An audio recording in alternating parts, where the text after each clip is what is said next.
Class 11 এর semester 1 এর বইয়ের প্রথমেই যে টেক্সটটা দিয়ে শুরু হচ্ছে সেই টেক্সটটা হচ্ছে An Astrologer's Day. An Astrologer's Day is written by R.K. Narayan. R.K. Narayan এর লেখা An Astrologer's Day একেবারে দারুণ সুন্দর একটা গল্প, যে গল্পটা পড়ার পরে তোমার মন ভালো হয়ে যাবে এবং একই সঙ্গে মনটা যথেষ্ট উৎফুল্ল হয়ে যাবে যে আমি ক্লাস 11 এর একটা নতুন ভালো টেক্সট পেয়েছি। ক্লাস 11 সেমিস্টার 1 এর জন্য An Astrologer's Day টেক্সটটা পড়া তোমাদের কাছে অত্যন্ত একটা গুরুত্বপূর্ণ বিষয়, আর আজকে আমরা সে বিষয়টা নিয়ে আলোচনা করব।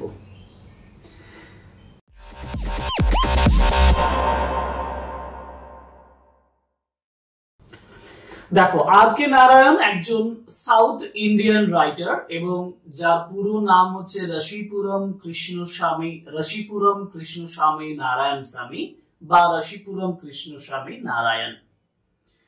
দক্ষিণ ভারতের একজন রাইটার হিসাবে আর.কে. নারায়ণের লেখাতে একটা কাল্পনিক নাম, কাল্পনিক একটা ইমাজিনারি প্লেস উঠে আসে। সেই প্লেসটা হচ্ছে মালগুডি। আর তার গল্পের মধ্যে একটা রুরাল, একটা গ্রামাঞ্চলের মানুষের দারুণ বিবরণ আমরা দেখতে পাই। আমরা এই গল্পের মধ্যেও কিন্তু সেই ধরনের একটা ইম্প্যাক্ট, সেই ধরনের একটা প্রভাব দেখতে পাবো। An Astrologer's Day এই টেক্সটটা ফার্স্ট পাবলিকেশন হয়েছিল 1947 এ, 1947 সালে প্রথম এটা পাবলিশড হয় এবং এটা পাবলিশড করে ইন্ডিয়ান থট পাবলিকেশনের দ্বারা। ইন্ডিয়ান থট পাবলিকেশনের দ্বারা পাবলিশড হয়। পরবর্তীকালে মালগুডি ডেজ যে গল্প সংকলন, মানে যেটাকে আমরা বলবো যে অ্যান্থোলজি বলতে পারবো না, collections of the short stories Malgudi ডেজে পরে এটা পাবলিশড হয়েছে। এবং এই গল্পটা আমি প্রথমেই যেটা শুরুতে বলেছিলাম যে this story is really fantastic. সেটা কেমন ভাবে ফ্যান্টাস্টিক সেটা জেনে নেব। Line by line, word by word আমাদের পড়া দরকার, সেন্টেন্স বাই সেন্টেন্স আমাদের জানা দরকার, কারণ আমাদের পরীক্ষা থাকবে এমসিকিউ প্রশ্ন, আর এমসিকিউ কোয়েশ্চেন করতে গেলে তোমাকে একেবারে টেক্সটের প্রথম থেকে শেষ পর্যন্ত খুঁটিনাটি পড়তে হবে। টেক্সটটা আমরা শুরু করছি। প্রথমেই তোমাদের বইয়ের প্রথম অংশে আর.কে. নারায়ণ সম্পর্কে একটা বিবরণ দেওয়া আছে, যেখানে বলা হয়েছে R K. Narayan was one of the India's most celebrated English language writers, known for his simple yet profound storytelling. তার ডেবিউ নোভেল, তার প্রথম যে নোভেল সেটা হচ্ছে স্বামী এন্ড ফ্রেন্ডস ইন 1935। এই ইনফরমেশনস গুলো বইতে যেহেতু দেওয়া আছে সেহেতু এই ইনফরমেশন গুলো এমসিকিউর জন্য একটু জেনে নেওয়া দরকার। হিজ ডেবিউ নোভেল স্বামী এন্ড হিজ ফ্রেন্ডস 1935, 1935 এটা পাবলিশড হয়েছিল এবং introduced readers to Malgudi and showcased his talents for blending everyday experiences with deep philosophical insight. দুটো জিনিস, এভরিডে এক্সপেরিয়েন্স, প্রত্যেক দিনের অভিজ্ঞতা, সঙ্গে একটা ফিলোসফিক্যাল ইনসাইট ছিল, একটা দার্শনিক অন্তর্দৃষ্টি ছিল। তার মেজর ওয়ার্ক যেগুলো, সেগুলোর মধ্যে উল্লেখযোগ্য ছিল the bachelor of arts 1937, the English teacher 1945, the guide 1958, which won the সাহিত্য একাডেমি অ্যাওয়ার্ড। এটা তো দারুণ একটা গল্প, দ্য গাইড। এই গল্পটা, এই নভেলের গল্প যদি অন্য আমার ক্লাসে আমি একদিন দ্য গাইডের গল্প তোমাদেরকে ছোট্ট স্টোরির আকারে তোমাদেরকে বলবো, আলাদা করে ক্লাস করবো সুন্দরভাবে, তোমরা গাইডের গল্প জেনে নেবে, দেখবে কত সুন্দর একটা গল্প। রাজুর গল্প, একজন ফ্রডের গল্প, জীবন কিভাবে পরিবর্তন হয় তার গল্প। আর এখানেও আমরা যেন সেই রাজুর এই একটা প্রতিফলন দেখতে পাবো An Astrologer's Day টেক্সটে। কিভাবে দেখতে পাবো? কারণ একজন মানুষের চরিত্র কিভাবে পরিবর্তন হচ্ছে, আর সেই মানুষের যে বাহ্যিক চরিত্রটাই তার জীবনের শেষ কথা নয়, এটাও বোঝাচ্ছে এই গল্পের মাধ্যমে। যাই হোক, আমরা সরাসরি এরপরে চলে যাব আর টেক্সট যেখান থেকে শুরু হচ্ছে সেখানে। দেখো, অ্যাবাউট দ্য টেক্সট বলেছে, যে টেক্সটের সম্পর্কে ডেসক্রিপশন করেছে। আমি আগে টেক্সটটা পড়ে নিই, টেক্সটটা পড়ার পরে তারপরে পুরো ডেসক্রিপশনে যাব। টেক্সট শুরু হচ্ছে, তোমরা টেক্সট বই ফলো করবে। আমি টেক্সট বইটা এই পিডিএফ এর আকারে তুলে দিয়েছি।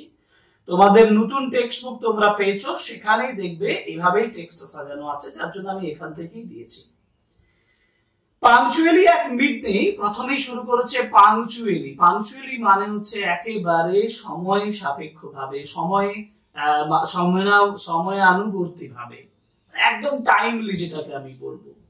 Punctually at midday, he opened his bag and spread out his professional equipment, which consisted of a dozen cowrie cells, a square piece of cloth with obscure mystic charts on it, and a bundle of Palmyra writing. পাংচুয়ালি মানে একেবারে, যে টাইমে তিনি বসেন। আচ্ছা, একটু বলে দিই, এই যে এখানে হি বলা হয়েছে, এই হি বলতে আমরা গল্প কি পেয়েছি? আমি গল্পের নামকরণ পেয়েছেন অ্যাস্ট্রোলজার্স ডে। অ্যাস্ট্রোলজার্স কে চেনো? জানো অ্যাস্ট্রোলজার্স কে? অ্যাস্ট্রোলজার্স হচ্ছে যেই ব্যক্তি যে তোমাদের কাছে, মানে তোমাদের বাড়িতে আসে, বিভিন্ন তিলক টিলক কেটেও আসতে পারেন, বিভিন্ন পোশাকে আসতে পারেন, এসে তোমরা বলো বাবা একটু হাতটা দেখে দেন, ভবিষ্যৎবাণী করবেন না? তোমার ভবিষ্যতে কি হতে চলেছে সেটা তুমি জানতে চাও না? কার কাছ থেকে জানতে চাও? অ্যাস্ট্রোলজার্সদের কাছ থেকে জানতে চাও। জ্যোতির্বিজ্ঞানী নয়, অ্যাস্ট্রোলজার্স মানে জ্যোতিষবিদ, মানে যে তোমার ভবিষ্যৎ তোমার কাছে বলে দেবে। তুমি ভবিষ্যৎটা জানতে চাও তার কাছে, এই হচ্ছে অ্যাস্ট্রোলজার। এখানে যে ব্যক্তির আমরা মূল চরিত্র পাবো তিনি হচ্ছেন অ্যাস্ট্রোলজার। এবং লেখাটা দেখো, an astrologers day. Astrologers day মানে ডে অফ অ্যান অ্যাস্ট্রোলজার। একজন অ্যাস্ট্রোলজারের দিনের ডেসক্রিপশন, দিনের ঘটনার কথা এখানে বলা হয়েছে। বুঝতে পেরেছো? তাহলে হি বলতে যে এখানে হি বলা হয়েছিল, হি হচ্ছে অ্যাস্ট্রোলজার। পাংচুয়ালি মানে একদম টাইমলি, অ্যাট মিডডে দুপুর বেলায়, হি ওপেন্ড হিজ ব্যাগ, এই যে অ্যাস্ট্রোলজার সে তার ব্যাগটা খুলেছিল, and spread out his professional equipment, এবং ছড়িয়ে দিয়েছিল। এরকম ভাবে ছড়িয়ে দেওয়া না, ধান ছড়ানোর মতন ছড়িয়ে দেওয়া নয়, যে ধানের ক্ষেত্রে ধান ছড়ানো, বিভিন্ন যে সার ছড়ানো, এরকম নয়। স্প্রেড আউট মানে ছড়িয়ে চারদিকে ভালোভাবে একটার পর একটা চারদিকে সাজিয়ে রাখা, এটাকেই বলা হয় স্প্রেড আউট, ছড়িয়ে রাখা, of his professional equipment. Professional মানে কাজের যে জিনিসপত্রগুলো সে একের পর এক চারদিকে ছড়িয়ে রাখলো। which consist, এবার এই ইকুইপমেন্ট গুলো, এই জিনিসপত্রগুলো, এই যে প্রফেশনাল জিনিসপত্র যেগুলো which consisted, যেগুলোর মধ্যে ছিল, কি ছিল? which consisted of a dozen cowrie cells। Dozen মানে হচ্ছে এক ডজন, মানে 12টা। কাউরি সেলস, কাউরি সেলস মানে কড়ি। কড়ি তোমরা ছোটবেলায় আমাদের সময় খেলেছি, তোমরা বাবা এখন খেলো না। আমরা কড়ি দিয়ে 4 আর 8 খেলা খেলেছি। 4 পড়তো নইলে 8 পড়তো, এভাবে একটা ছক কেটে এগিয়ে খেলা খেলেছিলাম কড়ি দিয়ে। যে কড়ির যে ব্যবহার এখনো বিয়ে বাড়িতে দেখবে না, হিন্দু পরিবারে বিয়ে বাড়ি হলে একটা ত্রিকোণাকার দেওয়ালে চবিকে 3 কোণে 3টে কড়ি লাগাতে হয়। এটাই হচ্ছে কাউরি, এটাকে পবিত্র বলা হয়, হোলি বলা হয়, ঠিক আছে?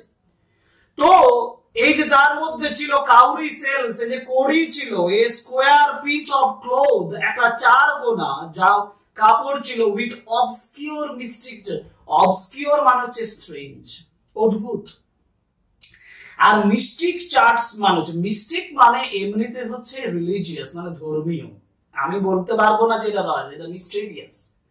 মিস্টিক মানে রিলেটেড টু রিলিজিয়ন, ধর্মীয়। চার্ট মানে দেখো, যারা অ্যাস্ট্রোলজার হয় তাদের বিভিন্ন গোল করে গ্রহ নক্ষত্রের নকশা করা একটা চার্ট থাকে, যেটা একটা কাপড়ের উপরে করা ছিল। তো সেই চার্টটা ছিল তার কাছে। আর এই বান্ডিল অফ পালমিরা রাইটিং, পালমিরা রাইটিং মানে হচ্ছে তাল পাতার উপরে লেখা। পালমিরা রাইটিং, পালমিরা বান্ডিল, এক বান্ডিল তাল পাতার লেখা, মানে তাল পাতার কাগজের মতন লেখা, যেগুলো তাল পাতার উপরে লেখা। এটা আগেকার যুগে হতো। আমাদের চর্যাপদ, বাংলা ভাষায় চর্যাপদের যে বিভিন্ন লিপি, শ্রীকৃষ্ণ কীর্তনের যে বিভিন্ন পাণ্ডুলিপি, সেগুলো পাওয়া গেছে কিসে? ওই ইয়ের উপরেই, মানে তাল পাতার উপরে। তো সেই পালমিরা রাইটিং ছিল।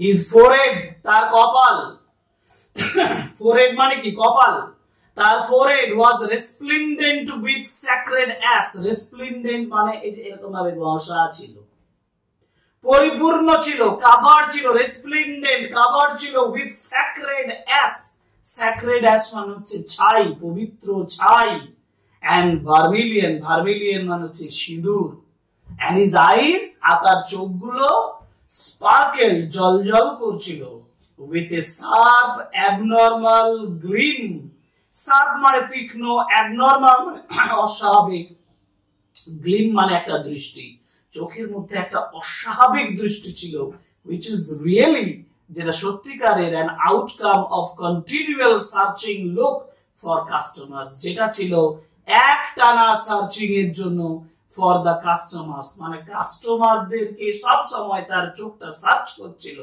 সেই সার্চের জন্য যে দৃষ্টি, সেই দৃষ্টিটাই ছিল মূলত এই অ্যাবনর্মাল গ্লিম, অস্বাভাবিক যে দৃষ্টি, তার প্রধান বৈশিষ্ট্য।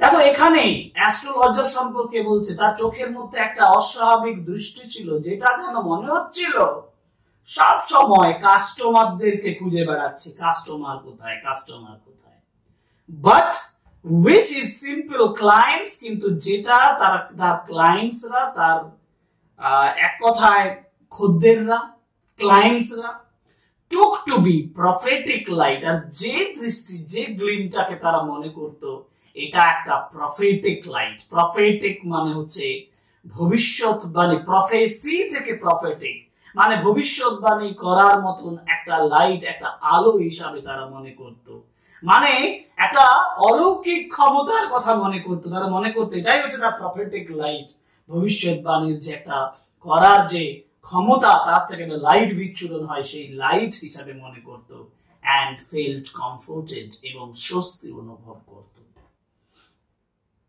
The power of his eyes, তার চোখের যে ক্ষমতা, was considerably enhanced by their position, চোখের যে ক্ষমতা, the power of his eyes was considerably enhanced, was increased, বৃদ্ধি পেয়েছিল, by their position, position মানে অবস্থান, এই চোখগুলোর একটা অবস্থান আছে, তো পজিশন মানে অবস্থান, একটা পজিশন অবস্থানের জন্য সেটা অনেকটা বৃদ্ধি পেয়েছিল। তার যে power of his eyes was enhanced by its position, placed as they were between the painted forehead, যেহেতু সেই চোখ দুটো ছিল পেইন্টেড ফোরহেড মানে একেবারে রং করা কপাল, and the dark whiskers which streamed down his cheeks, দেখো হুইস্কার বলতে জুলপির কথা বলা হয়, গোপের কথা বলা হয়, হ্যাঁ, যেটা গালের উপরে ছিল, অর্থাৎ একদিকে তার দাড়ি বা গোপ, হ্যাঁ হুইস্কার্স, এবং এরা জুলপির কথাও বলা যাবে, এবং একদিকে তার গোপ এবং উপর দিকে হচ্ছে তার রং করা কপাল, এই দুটোর মাঝখানে, আমি হুইস্কার হিসাবেই মনে রাখি, হুইস্কার এবং উপরে কপাল, সেই তার মাঝখানে অবস্থিত তার দুটো চোখ, which streamed down his cheeks, যেটা even the half-wit's eyes, এমনকি যার অর্ধেক বুদ্ধি আছে তারও চোখগুলো would sparkle in such setting, এই ধরনের সেটিং দ্বারা দারুণ কি হবে, স্পার্কেল হবে, জলজল করে উঠবে, চকচক করে উঠবে তার মানসিকতা। To crown the effect, to crown the effect, এই প্রভাবটাকে আরো ক্রাউন করার জন্য, আরো এনহ্যান্স করার জন্য, আরো বৃদ্ধি করার জন্য, এমনিতে ক্রাউন মানে মুকুট পরানো, কিন্তু এখানে টু ক্রাউন দ্য ইফেক্ট মানে হচ্ছে ওই যে তার যে ইফেক্টটা কাদের উপরে হয়, ক্লায়েন্টদের উপরে, সেই ক্লায়েন্টদের উপর ইফেক্টটাকে আরো বাড়ানোর জন্য, আরো সেটাকে বৃদ্ধি করার জন্য, হি উড, সে কি পরতো, a saffron colour turban around his head, saffron মানে হচ্ছে স্যাফরন কালারের, যেটা আমরা বর্তমানে হিন্দুইজমের অর্থাৎ হিন্দুত্বের একটা বড় প্রতীক হিসাবে ধরে নিতে, সেটা হচ্ছে গেরুয়া বর্ণের, স্যাফরন মানে গেরুয়া, গেরুয়া কালারের পাগড়ি, টারবান, টারবান মানে পাগড়ি, অ্যারাউন্ড হিজ হেড, তার মাথার চারপাশে। This colour scheme never failed, এই কালার স্কিম কখনো ব্যর্থ হয় না। মাথায় পাগড়ি, মাঝে কপাল হচ্ছে রং করা, কারণ অ্যাশ ছাই, আর কি আছে, ছাইয়ের সঙ্গে আছে সিঁদুর, আর ডার্ক হুইস্কারের এবং কপালের মাঝখানে দুটো জলজল করা চোখ। লেখক বলছেন এই যে দুটো চোখের অবস্থান, এই দুটো চোখ এমন একটা জায়গায় আছে যেটাই তো মনে করছে গ্লিম করছে, জলজল করছে, আকর্ষণীয় করবে। পিপল ওয়ার অ্যাট্রাক্টেড, মানুষ দারুণ আকৃষ্ট হচ্ছিল, টু হিম, তার প্রতি। মানুষ খুব আকৃষ্ট হতো, মানে এক কথায় মানুষ কিন্তু যথেষ্ট তার প্রতি আকৃষ্ট হতো। পিপল ওয়ার অ্যাট্রাক্টেড, মানুষ যথেষ্ট আকৃষ্ট হয়েছিল। To him, as bees are attracted to cosmos or dahlia stalks. Dahlia stalks, ডালিয়ার যে ডাল, সেই ডালের প্রতি যেমন মৌমাছি আকৃষ্ট হয়, মানে ডালিয়া ফুল দ্বারা মৌমাছি আকৃষ্ট হবেই তো মধু আহরণের জন্য, ঠিক তেমনি তার সঙ্গে কম্পারিজন করেছেন, তুলনা করেছেন, মানুষ আকৃষ্ট হচ্ছিল ওই মৌমাছির মতো, to that person, to that astrologer, ওই অ্যাস্ট্রোলজারের কাছে অ্যাট্রাক্টেড হচ্ছিল। He sat under the boughs of, he sat, সে বসেছিল, he sat under the boughs of a spreading tamarind tree. Spreading মানে ছড়িয়ে থাকা, বিস্তৃতভাবে ছড়িয়ে থাকা tamarind tree, তেঁতুল গাছ, সেই তেঁতুল গাছের ডালের নিচে বসেছিল, which flanked a path running through the town hall park, যেটার পাশ দিয়ে, which flanked a path, যেটার পাশ দিয়ে যাচ্ছিল একটা রাস্তা, একটা দূরে, মানে যে রাস্তাটা যাচ্ছিল কোন দিকে, through the town hall park. Town hall পার্কের, এটা মনে রাখতে হবে তোমাদেরকে, টাউন হল পার্কের মধ্য দিয়ে যাওয়া রাস্তাটা এর পাশ দিয়ে পেরিয়ে যাচ্ছিল। It was a remarkable place in many ways, দারুণ একটা জায়গা ছিল, বিভিন্ন দিক থেকে এটা জায়গা ছিল। কেন এটা বিভিন্ন দিক থেকে গুরুত্বপূর্ণ ভালো জায়গা ছিল? A surging crowd was always moving up and down this narrow road morning till and night. কারণ একটা সার্জিং ক্রাউড, গ্রোয়িং ক্রাউড, বেড়ে যাওয়া, আস্তে আস্তে বাড়ছে এরকম জনতা। সার্জ মানে বৃদ্ধি পাওয়া, বৃদ্ধি পাওয়া মানে বেশি, আস্তে আস্তে বাড়ছে এমন জনতা, সব সময় মুভিং আপ এন্ড ডাউন, যাওয়া আসা করতো এটা দিয়ে। This narrow road morning till at night, এই সংকীর্ণ রাস্তা দিয়ে সকাল থেকে রাত পর্যন্ত প্রচুর মানুষ, সার্জিং মানে ক্রমবর্ধমান মানুষ কিন্তু যাতায়াত করত। এ ভ্যারাইটি অফ ট্রেড, বিভিন্ন ধরনের ব্যবসা, ট্রেডস মানে ব্যবসা, এন্ড অকুপেশনস মানে কাজ, was represented all along its way, এর রাস্তা দিয়ে এই সকল কাজগুলো হতো।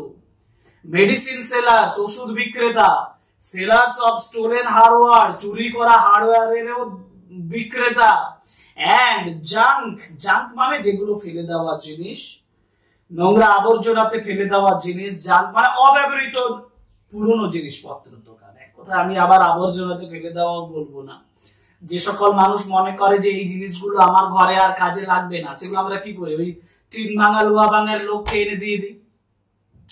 তাদেরকে যখন আমি বলছি, তাদেরকে যখন এই জিনিসপত্রগুলো দিই, তখন সেগুলোকে বলা হয় জাঙ্ক। তো সেই জাঙ্ক, অব্যবহৃত পুরনো জিনিসপত্রগুলো। ম্যাজিশিয়ানস ছিল, and above all an auctioneer of cheap clothes. auctioneer মানে কি? auctioneer মানে নিলাম করা। একজন নিলাম করতো তার চিপ ক্লোথ মানে একেবারে সস্তা জামা কাপড়। who create enough din মানে হচ্ছে চিৎকার চেঁচামেচি, একটা শোরগোল, একটা চিৎকার শুরু করতো বেশি, অল ডে, সারা দিন, to attract the whole town, সম্পূর্ণ টাউনটাকে আকৃষ্ট করার জন্য। মানে এখানে একজন অকশনার অফ চিপ ক্লোথ, সস্তার কাপড় জামা বিক্রি করার জন্য নিলামে তুলতো কাপড়গুলোকে, সে চিৎকার করতো সারা দিন, to attract the whole town, সম্পূর্ণ শহরটাকে অ্যাট্রাক্ট করার জন্য। নেক্সট টু হিম, তার পাশেই, ইন ভোসিফেরাসনেস, ভোসিফেরাসনেস মিন্স এমনিতে ভোসিফেরাসনেস, ভোসিফেরাস মানে হচ্ছে গোগ্রাসে গিলে ফেলার সময় আমরা এই টার্মটাকে ব্যবহার করি। এখানে দেখো বলা হয়েছে ভোসিফেরাসনেস মিন্স নয়েজি আউটক্রাই, অর্থাৎ ভোসিফেরাসনেস নয়েজি আউটক্রাই, একটা চিৎকার চেঁচামেচির সময়, ওকে, চিৎকার চেঁচামেচি করার সময় নয়েজি আউটক্রামের মাধ্যমে ভসিফেরাসনেস কেম এ ভেন্ডর, এখানে একজন এসেছিল, একজন ভেন্ডর এসেছিল, একজন বিক্রেতা এসেছিল of fried ground nuts, fried ground nuts, ভাজা গ্রাউন্ড নাটস মানে পিনাটস, বাদাম, বাদাম কাঁচা বাদাম নয়, সেই কাঁচা বাদাম নয়, এটা হচ্ছে ফ্রাইড গ্রাউন্ড না, গালে বলবে কাঁচা বাদাম, কাঁচা বাদাম চাই, দিস ইজ নট কাঁচা বাদাম, এটা হচ্ছে ফ্রাইড মানে ভাজা বাদাম, ভাজা বাদাম বিক্রেতা একজন সেখানে ছিল, who gave his ware a fancy name, যে তার জিনিসপত্রের একটা কাল্পনিক নাম দিল। দেখো ভাজা বাদাম বিক্রি করতো, কিন্তু ভাজা বাদামের একটা কাল্পনিক নাম তিনি দিতেন। কি দিতেন? কলিং এ কোনদিন বলতেন Bombay ice cream, Bombay ice cream, one day একদিন, and on the next পরের দিন বলতো daily almond, daily almond, and মানে একদিন বলতো বোম্বে আইসক্রিম বলে ডাকতো, বোম্বে আইসক্রিম, দ্বিতীয় দিন দিল্লি আলমন্ড বলতো, দিল্লি আলমন্ড, দিল্লি আলমন্ড বলতো, and on the third এবং তৃতীয় দিনে সে কি বলতো? রাজাস ডেলিকেশি, রাজাস ডেলিকেশি, and so on and so forth, ইত্যাদি ইত্যাদি, মানে এই ডাকগুলো ডাকতো সে বাদাম বিক্রি করতে গিয়ে। কাঁচা বাদামের গল্প মনে আছে তো? বাদাম বিক্রেতারা তাহলে এরকমই হয়, মানে লেখকেরও সেই একই রকমের অভিজ্ঞতা হচ্ছে, তাই না? ভুবন বাদ্যকারের কাঁচা বাদামের গল্প আর যেন আর কে নারায়ণের পাকা মানে ভাজা বাদামের গল্পে, ভাজা বাদাম বিক্রেতার গল্পের মিল পাওয়া যাচ্ছে এখানে। ইন্টারেস্টিং। যাই হোক, সেটা আমার ইম্পর্টেন্ট নয়, ইম্পর্টেন্ট এখানে কি কি নাম তিনি মানে ডাকতেন, রাজাস ডেলিকেশি, ডেলি আলমন্ড, তাই না? And people flock to him. এই যে দেখো, এটা একটা ট্রেড ক্রাই, ব্যবসার একটা বিশেষ গুণ আছে, ব্যবসার একটা বিশেষ ক্রাই আছে, চিৎকার আছে, ডাক আছে, যে ডাকটার জন্য মানুষ কিন্তু আকৃষ্ট হয়। এবং people flock to him, মানুষ কিন্তু flocked, একদম দলে দলে তার কাছে যে ভিড় করতো। এই considerable portions of this crowd, আর এই জনতার এই যে ক্রাউড, এই কনসিডারেবল একটা বিবেচনাযোগ্য অংশ, এই যে ক্রাউডটা সেখানে যেত না, জনতারা যেখানে যেত না, এর কিছুটা অংশ ড্যালিয়েড বিফোর দ্য অ্যাস্ট্রোলজার্স টু, তারাও জড়ো হতো, গ্যাদার বিফোর, তারাও জড়ো হতো বিফোর দ্য অ্যাস্ট্রোলজার্স টু, তারা অ্যাস্ট্রোলজারের লাভ হতো, ওই জ্যোতিষের কাছেও কিন্তু তারা জড়ো হতো। The astrologer transacted his business, astrologer তার ব্যবসাটা পরিচালিত করত, controlled, transacted means controlled, but did বা performed, সে তার পারফর্ম করতো তার বিজনেসটা by the light of a flare, flare মানে মশাল, মশালের আলোতে সে তার বিজনেসটা পরিচালিত করত, which crackled and smoked up above groundnut heap nearby, কাছাকাছি যে বাদামের যে স্তূপ ছিল সেখান থেকে সেই আলোটা আসতো, ক্র্যাকেল করতো, স্মোক আপ করতো। মানে এটা কোথায় রাখা ছিল? এক কথায় বলছে যে এটা ছিল ওই বাদামের স্তূপের উপরে রাখা ছিল একটা মশাল। Half the enchantment of the place, enchantment মানে হচ্ছে একটা প্রভাব, মন্ত্রমুগ্ধ করে রাখা। কিন্তু এই যে half the enchantment means half the impression, প্রভাব, এই যে half the impressions of the place, এই জায়গাটার অর্ধ প্রভাবটা was due to the fact, এই বিষয়ের জন্য that it didn't have the benefit of municipal lighting, এটা এই জন্য যে এখানে মিউনিসিপ্যালিটির লাইটিং পড়েনি, মানে লাইটিং এর ব্যবস্থা এখানে ছিল না, মানে এক কথায় মিউনিসিপ্যালিটি থেকে কোনো লাইটিং এর ব্যবস্থা এখানে করা ছিল না। The place was lit up by the soft lights, ওই দোকান যেগুলো এগুলো ছিল সেখানকার আলোতেই এখান জায়গাটা আলোকিত ছিল। One or two had hissing gas lights, hissing gas lights মানে দেখো আগেকার যুগে একটা মেন্টেল দেওয়া গ্যাস লাইট ছিল, দারুণ জ্যোতি ছিল, কিন্তু সাদা একদম ধপধপে নাই, কিন্তু এটা সবসময় একটা হিসিং হিসিং হিসিং মানে এরকম একটা শব্দ তৈরি হতো। এই যে হিসিং গ্যাস লাইট না, এটা ওটাকেই বোঝাচ্ছে যে শব্দ সহ একটা শব্দ তৈরি করতো সেই ধরনের গ্যাস লাইট।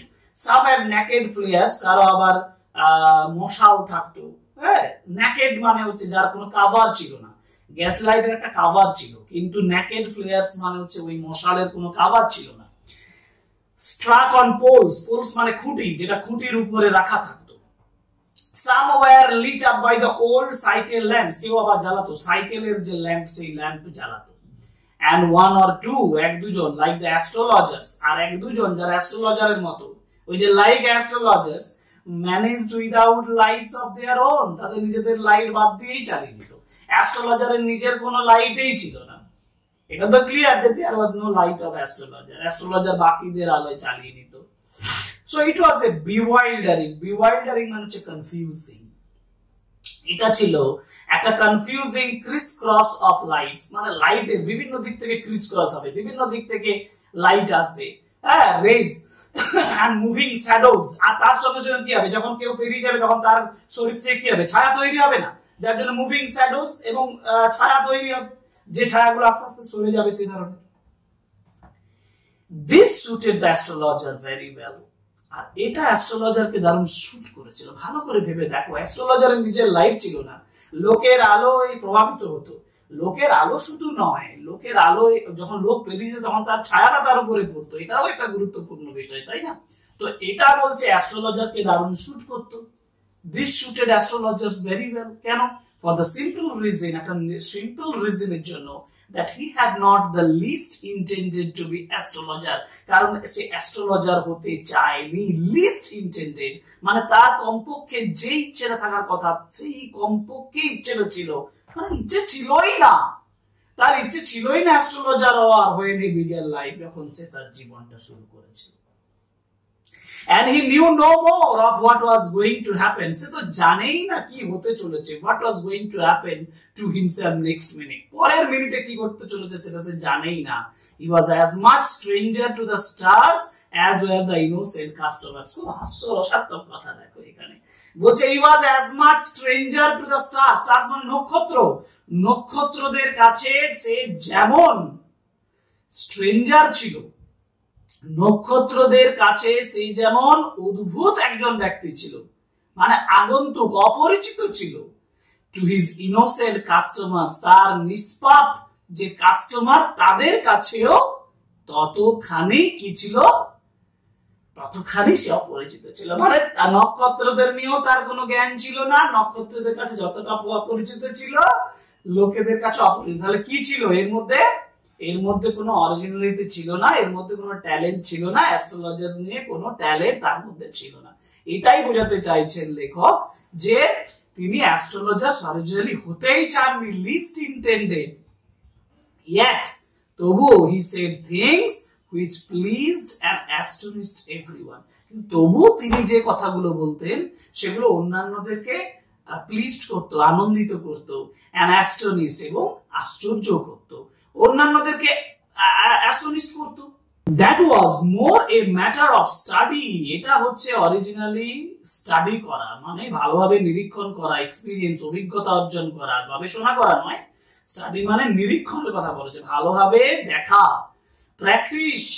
প্র্যাকটিস করা অনুশীলন করা এন্ড শ্রিউড গেস ওয়ার্ক আর শ্রিউড মানে একেবারে চালাকি শ্রিউড মানে কি ক্লেভারনেস চালাকি দিয়ে গেস ওয়ার্ক করা মানে অনুমান করা all the same it was as much an honest man's labor as any other and he deserved the wages he carried home at the end of the day so একই রকম ভাবে it was as much an honest man's labor as any other এটা কিন্তু একটা সৎ মানুষের পরিশ্রমের মতোই ছিল যেটা ডিজার্ভ করত he deserved তার প্রাপ্য ছিল the wages he carried home at the end of the day দিনের শেষে যে পরিমাণ পারিশ্রমিক সে বাড়ি নিয়ে যাবে সেই পরিমাণ নিয়ে যাওয়ার মতো নেই একজন অনেস্ট সৎ ভাবে সে উপার্জনটা করত কিন্তু ওই যে বললাম যে তার অ্যাস্ট্রোলজি সম্পর্কে তার কোনো ডেপথ এখানে ছিল না তো পুরোটাই কিন্তু আনইনটেনশনালি সেই কাজটা করত he had left his village without previous thought or plan তার গ্রামটা he had left his village তার গ্রামটা সে ছেড়ে গিয়েছিল without previous thought or plan কোনো আগের ভাবনা চিন্তা বা আগের প্ল্যান ছাড়াই উইদাউট বাদ দিয়ে আগের থেকে কোনো প্ল্যান ছিল না আগের থেকে কোনো ভাবনা চিন্তা ছিল না এবং সে তার গ্রাম থেকে বেরিয়ে চলে এসেছিল মানে একেবারে প্রি প্ল্যান্ড অবস্থায় সে আগে মানে এখানে সে চিরকাল বাস করছে না আগে তার একটা গ্রাম ছিল and if he had continued there, যদি সে সেখানে কন্টিনিউড করতো, he would have carried on the work of his forefathers মানে হচ্ছে পূর্বপুরুষ। তাহলে এখন সে অ্যাস্ট্রোলজার, কিন্তু বলছে সে যদি গ্রাম ছেড়ে এসছে, গ্রামে যদি থাকতো তাহলে সে তার পূর্বপুরুষের কাজ করতো। নেমলি কিরকম, কি কি কাজ ছিল না, টিলিং দ্য ল্যান্ড মানে জমি কর্ষণ করা মানে লাঙ্গল করা, লিভিং ম্যারিং বাস করা, ম্যারিং বিয়ে করা, এন্ড রাইপেনিং ইন হিজ কর্নফিল্ড শস্য ক্ষেতকে শস্য পাকানো, এন্ড অ্যানসেস্ট্রাল হোম এবং পূর্বপুরুষের বাড়িতে থাকা, এই কাজগুলো তাকে করতে হতো, মানে এই কাজগুলোর সঙ্গে যুক্ত থাকতে হতো। But that was not to be, কিন্তু এটা তো এরকম হয়নি। He had to leave home, তাকে বাড়ি ছাড়তে হয়েছিল, উইদাউট টেলিং এনিওয়ান, কাউকে না কিছু বলে, and he could not rest till he left behind a couple of 100 miles, এবং সে বিশ্রামও নিতে পারেনি, couple of 100 মানে 200 মাইল, 200 মাইলের পর্যন্ত পিছন দিকে ফেলে রেখে, মানে 200 মাইল সে হেঁটেছে। হঠাৎ করে সে বাড়ি ছেড়ে দিয়েছিল এবং 200 মাইল হেঁটেছিল, এবং ততক্ষণ 200 মাইল ক্রস করা পর্যন্ত সে বিশ্রাম নিতে পারেনি। তাহলে এমন কিছু তো ঘটনা ঘটেছিল, এইখানে এই একটা মিস্ট্রি, এখানে একটা রহস্য জমা হচ্ছে, তাই না? তোমারও মনে হচ্ছে বাবা তার আগের গ্রাম ছিল, 200 মাইল হেঁটে চলে এলো, কেন হঠাৎ করে চলে আসতে হলো? এখানে সে তার গ্রামে থাকলে কি জীবন যাপন করতো তার ডেসক্রিপশন করা হলো। টু এ ভিলেজার, একজন গ্রামের কাছে, দেখো তারপরে বলছে to a villager it is a great deal, to a villager it is a great deal, এটা একটা দারুণ কাজ, as if an ocean float between, একজন গ্রামাঞ্চলের মানে একজন গ্রামের মানুষের কাছে এটা একটা বিশাল ব্যাপার, যেন মাঝখান দিয়ে সমুদ্র চলে যাচ্ছে, মানে ইট is a matter of great importance, এটাই বলছে যে এটা একটা বিশাল গুরুত্বপূর্ণ বিষয় একজন গ্রামের মানুষের ক্ষেত্রে। He had a working analysis of mankind's troubles. দেখো অ্যাস্ট্রোলজার্স, এই যে he had a working analysis of mankind's troubles মানে বিপদ, মানুষের বিপদ সম্পর্কে তার একটা অ্যানালিসিস ছিল, তার একটা বিশ্লেষণ ছিল। he had a working analysis, তার কাজের একটা বিশ্লেষণ ছিল mankind's troubles, মানুষের বিপদ সম্পর্কে। ম্যারেজ বিবাহ, মানি অর্থ, and the tangles of human ties, মানব বন্ধনের বিভিন্ন যে কমপ্লিকেশন জটিলতা। Long practice had sharpened his perception, খুব ইম্পর্টেন্ট একটা লাইন, লং প্র্যাকটিস, দীর্ঘদিন তার যে প্র্যাকটিসটা করেছেন, এই প্র্যাকটিসটা তার পারসেপশনটা, তার অনুভূতিটাকে, তার বোঝার ক্ষমতাটাকে, the power of conception, power of perception, সেটাকে কি করেছিল? শার্প করেছিল, শার্পেন্ড মানে তীক্ষ্ণ করেছিল। Within 5 minutes, 5 মিনিটের মধ্যে he understood what was wrong, সে বুঝে যেত যে কি বলছিল। He charged 3 pice per question, দেখো এখানে একটা কথা আছে পাইস, পাইস বলতে মনে হয় করবে পয়সা, কিন্তু না, যদি আগেকার যুগে মানে আমাদের ভারতবর্ষে আগেকার যুগে এক ধরনের ইয়ে ছিল আনা, এখন 1 আনার 1/4 অংশকে পাইস বলা হতো, মানে 4 পাইসে আমি 1 আনা বলতে পারি। সবচেয়ে লোয়েস্ট যে অ্যামাউন্ট বলবো বা ইউনিট অফ মানি বলবো সেটা ছিল পাইস, যে আমি 3 পাইস নেব পার কোয়েশ্চেনে, প্রতি প্রশ্নে। নেভার ওপেন্ড হিজ মাউথ, এবং তাহলে সেভ প্রতি প্রশ্নের জন্য ইম্পর্টেন্ট মনে রাখবে 3 pice per question, and never opened his mouth, তার মুখটা কখনো খুলবে না, till the other had spoken for at least 10 minutes, আর এটা সে নেবে আর 10 মিনিট ধরে অন্যজন কথা না বলা পর্যন্ত সে তার মুখ খুলবে না। এটা তো একটা ট্যাকটিক্স, তাই না? এই 10 মিনিটের মধ্যে ক্লায়েন্ট যা বলার বলে দেবে, and which provided him, যেটা তাকে দিয়েছিল, enough stuff, যথেষ্ট একটা বিষয় দিয়েছিল, enough stuff for a dozen answers and advices, যেটা যাদেরকে যথেষ্ট সুযোগ দেবে 12টা ডজন অ্যানসার এবং অ্যাডভাইস, উপদেশ দেওয়ার মতন জায়গা তৈরি করে দেবে। when he told the person before him, যখন সে ব্যক্তিটাকে বলবে তার সামনে, gazing at his palm, তার হাতের তালুর দিকে তাকিয়ে সে যখন বলবে, in many ways you are not getting fullest results for your efforts, in many ways বিভিন্ন দিক থেকে, মানে অনেক দিক থেকে, you are not getting the fullest results, মানে তুমি কিন্তু বা আপনি সম্পূর্ণ ফলাফলটা পাচ্ছেন না আপনার চেষ্টা অনুযায়ী, আপনি যে পরিশ্রম করছেন সেই অনুযায়ী ফল আপনি পাচ্ছেন না। 9 out of 10 were disposed to agree with him, আর 10 জনের মধ্যে 9 জন এটাতে এগ্রি করবে, বিশ্বাস করবে, সাইকোলজিক্যাল ব্যাপার। or he question অথবা সে প্রশ্ন করবে is there any woman in your family, maybe even a distant relative, who is not well disposed towards you? বলছি is there any woman, হয়তো কোন এক মহিলা আছে আপনার ফ্যামিলিতে যে হয়তো অনেক দূরবর্তী বা রিলেটিভ, সে কিন্তু আপনাদের প্রতি ঠিকঠাক আচরণ করছে না। or he gave an analysis of the character, অথবা সে চরিত্রের হয়তো অ্যানালিসিস করে বলতো most of your troubles are due to your nature, বেশিরভাগ বিপদটাই most of your troubles are due to your nature, আপনার বিপদের জন্য, মানে আপনার প্রকৃতির, নিজের প্রকৃতির জন্যই এটা হচ্ছে। how can you be otherwise with Saturn where he is? আপনি সেখানে থাকবেন কেন যেখানে শনি আছে? মানে শনি যেখানে আছে সেখানে আপনি আর কি করতে পারেন? মানে যা হচ্ছে শনির দশাতে হচ্ছে। আর অ্যাস্ট্রোলজারদের কথাই এটা, বৃহস্পতি নেই নিচে আর শনি উপরে, সবসময় তোমার দুঃখ কষ্টের কারণ শনি, শনি একদম উঁচুতে আছে, মানে তোমার প্রবলেম আছে। You have an impetuous nature. Impetuous nature বলতে বোঝায় যে সহজে কোনো কিছুতে গলে যায়। সফট নেচার বলতে বোঝায়, হ্যাঁ, ইম্পেচুয়াস নেচার বলতে অর্থাৎ ভেতরের যে অংশটা তাকে সফট হিসাবে বোঝানো হচ্ছে। হ্যাঁ, যেটা এই যে দেখো এখানে বলা আছে ইম্পেচুয়াস বলতে কি বোঝানো হচ্ছে? ইম্পেচুয়াস বলতে রাশিং হেডলং ইনটু থিংস, মানে সমস্ত বিষয়ে আপনি কি করেন, এগিয়ে চলে যান। তো ইউ হ্যাভ এন ইম্পেচুয়াস নেচার, আপনার এরকম দৌড়ে যাওয়া, কোন সমস্যার ভিতরে দৌড়ে যাওয়ার স্বভাব রয়েছে। এন্ড রাফ কি, রাফ এক্সটেরিয়র, এবং রাফ একটা এক্সটেরিয়র, এক্সটেরিয়র মানে হচ্ছে বাইরের দিক থেকে একটা রাফ এক্সটেরিয়র রয়েছে, মানে কর্কশ, বাইরে থেকে আপনাকে খুব জটিল মনে হয়। দেখো বেশিরভাগ লোকে এটা মনে করে দিস এন্ডিয়ার হিম, এটা তাকে খুব কাছে টেনে নেয়, এন্ডিয়ার করে নেয়, তাকে খুব নিকট করে তোলে টু দেয়ার হার্ট, তাদের হৃদয়ে ইমিডিয়েটলি, সঙ্গে সঙ্গে। এটা ভেবে ফর ইভেন মাইল্ডেস্ট অফ আস, কারণ আমাদের প্রত্যেকেই এটা ভাবে, লাভস টু থিঙ্ক, ভাবতে ভালোবাসে, that he has a forbidding exterior.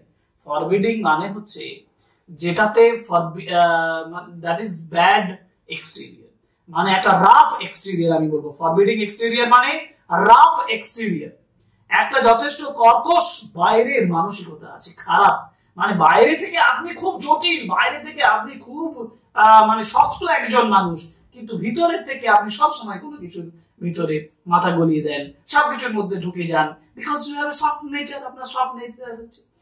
এইগুলো অ্যাস্ট্রোলজারের কথা, যেগুলো কিন্তু সব সময় গুরুত্বপূর্ণ হয়ে যায়, এবং সেটাই আমরা এখানে পেলাম। অর্থাৎ আমরা এতক্ষণ পর্যন্ত যেটা আলোচনা করলাম সেটা হচ্ছে ওই অ্যাস্ট্রোলজার্স যে টেক্সটে, অ্যাস্ট্রোলজার যে মেন ক্যারেক্টার, প্রধান চরিত্র, তার সম্পর্কে ডেসক্রিপশন পেলাম। তবে তো আমরা মূল গল্পে ফিরবো, কিন্তু মূল গল্পে আজকে আর ফিরবো না, আজকে আর ঢুকবো না, কারণ আজকে ক্লাসটা অলরেডি লেন্থি হয়ে গেছে। আরেকটা পার্ট নেব, যে পার্টে আমরা গল্পটা শেষ করব। গল্পটা নিশ্চয়ই ইন্টারেস্টিং, তোমরাও বুঝতে পারছো। যদি ইন্টারেস্টিং কি না বারবার বলছি ইন্টারেস্টিং, তো যদি সত্যি ইন্টারেস্টিং লাগে, যদি আমার এই ক্লাসটা তোমাদের ভালো লাগে, তাহলে অতি অবশ্যই কমেন্ট বক্সে একটা ছোট্ট কমেন্ট করবে, যেটা আমার যথেষ্ট ভালো লাগবে যে আমি পড়ালাম, আমি কিছু পেলাম তোমাদের কাছ থেকে। আর দ্বিতীয় কথা হচ্ছে সাবস্ক্রাইব করবে, কমেন্ট করবে, লাইক করবে, শেয়ার করবে আমাদের ভিডিওগুলো, এই আশা রাখবো। এই ক্লাসের শেষে আমরা নেক্সট পার্ট নিয়ে পরে খুব শীঘ্রই নিয়ে আসবো তোমাদের জন্য। আপাতত ফার্স্ট পার্টটা ভালোভাবে পড়ে নাও, wait for the second part. Thank you very much, good bye.